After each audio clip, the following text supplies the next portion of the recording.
RCN music के please subscribe करें और घंटी दबाइए।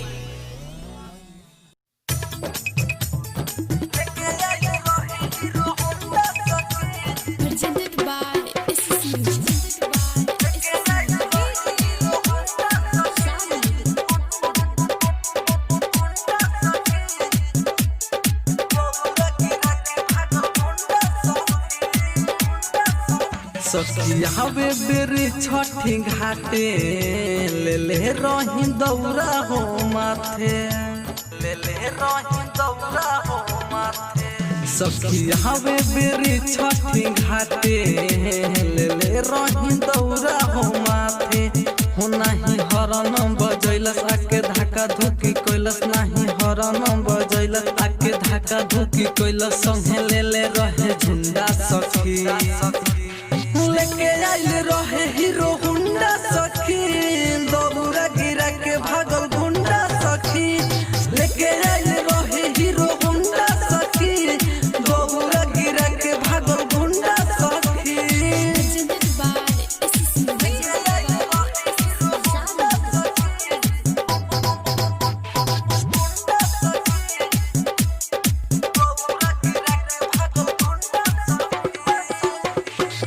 उहे तले के भागल रहे दिल हो, एही से आ गइल दया के फील हो।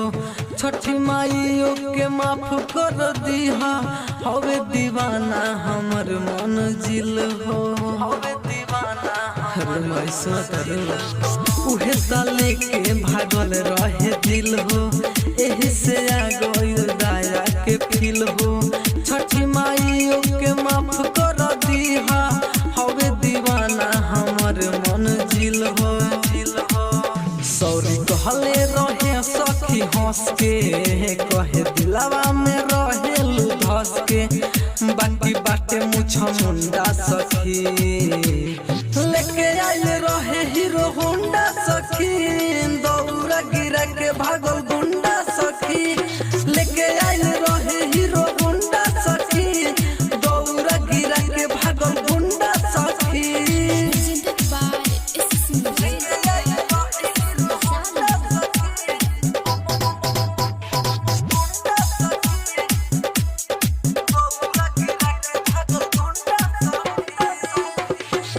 दाया को दिन है छठे माई, उनके से हम हूँ शादी रचाइब। हम बेटा राउर को दिमा फजी, बड़े नादान नहीं उनका बुझाई, बड़े नादान नहीं उनका बुझाई। कदिना दाया है छठी माई, उनके से हम हूँ शादी रचाइब। हम बेटा राउर को दिमा फजी, बड़े नादान नहीं उनका बुझाई। माई कहे पवन अभिषेक हो, कर जोरी के बतिया विशेष हो। बात भइल बेला मुंडा सखी, लेके आइल रहे हीरो हुंडा सखी। दौरा गिरा के भागल गुंडा सखी, लेके आइल रहे हीरो हुंडा सखी। दौरा गिरा के भागल गुंडा सखी।